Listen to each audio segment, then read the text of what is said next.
Okay, so vector tools. Why did I just click on that? Go away. Alright, we're off to a good start. I've already managed to get it wrong. New file. Just wait while I wind my computer up. So I'm just going to leave it at the default settings because we're looking at some kind of tools and different tools that we can use. So I've just got a blank A4 piece of paper. Now, if you're doing it for a logo, you might want to change the size because you don't need to have a massive logo. You can design it on something sort of that sort of size there. It doesn't need to be a massive size when you're designing stuff for logos in Illustrator. So I was saying a bit earlier on where we can use simple tools when we're working in Illustrator. So what I'm actually going to look at today, or this morning, is we're going to look at using the Pathfinder tools. Now, some of you will have already used this where you were doing the Illustrator tutorial that I put up on Moodle. Some of you may not have used it. So I'm going to start off with a circle. So I'm going to get my ellipse tool and I'm going to click and drag to create a circle. Now, it's just going to look like a black circle because I haven't actually picked a colour for the fill yet. So I'm going to go up to the top, select the colour for the fill, and let's have blue. Why not? So I've got a blue circle with a black outline. Now, part of that circle, let's say I want to burst it out like a star. So I can get my star tool and put the star in, and then we'll just move the star so it's actually positioned over the circle. Okay, now I could just leave it like that, but we've got this black line for the star. So we have a way in Illustrator of taking these two shapes and blending them into one shape. So we make sure our star is selected first, press the Control key on your keyboard and click to select the second shape.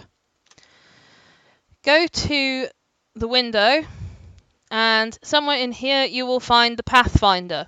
Now you can go Shift Control F9 to get it up if you can remember Shift Control F9.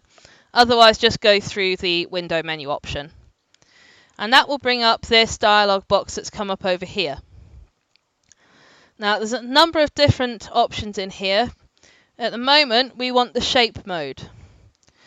There's 4 different sections. You've got Unite the shapes, so you take 2 shapes and you put them together.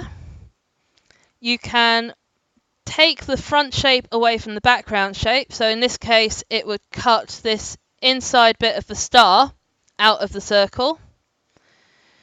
You can get it so that you only have a bit where it intersects, so that middle bit where those 2 lines join. Or you can have it so that it deletes the middle bit and keeps the outside bit. Because I want to put these 2 together, I am going to use the Unite tool. Now make sure again that you have both of them selected. Okay, Shift tool maybe. Use the Shift tool instead of the Control tool. I keep forgetting Control doesn't work in Illustrator anymore. Click the Unite box and those 2 are now one shape. So I now have something that looks like a weird fish. But I have something that looks like a circle with a star bit coming out of it, maybe. Or just something that looks like a weird fish. Depends on your point of view. So I've now used that to combine one shape. If you need to tweak your shape after you have combined it, so you might want these points to go further out, you use your white arrow tool, which is the direct selection tool when you hover over it, and you click on the individual point that you want to change. So if I can, okay, come back. If I can zoom this in, let's go that big, and scroll up so we can actually see my shape. Okay, when you're doing things when you're zoomed in, move very slowly with the mouse, otherwise they tend to skip around all over the scene. So you click the anchor point you want to change to select it, and then you just click and drag to move it. And that way you get a greater degree of flexibility over where your shape is actually laid out. So where I've got this bit here, and I might want that to go to a point, I can just move that down and in. And what I could also do is I can actually add in more anchor points. So if I wanted to put an anchor point here to make this more spiky, I could do that. But I will go through in a separate demonstration how you go and add anchor points into your lines. Okay, does anyone have any questions on merging tools? Would anyone like to see the other shape modes and how they actually work when you press them?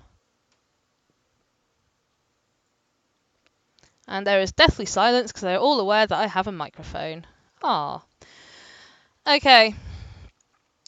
So that is the start of the Pathfinder.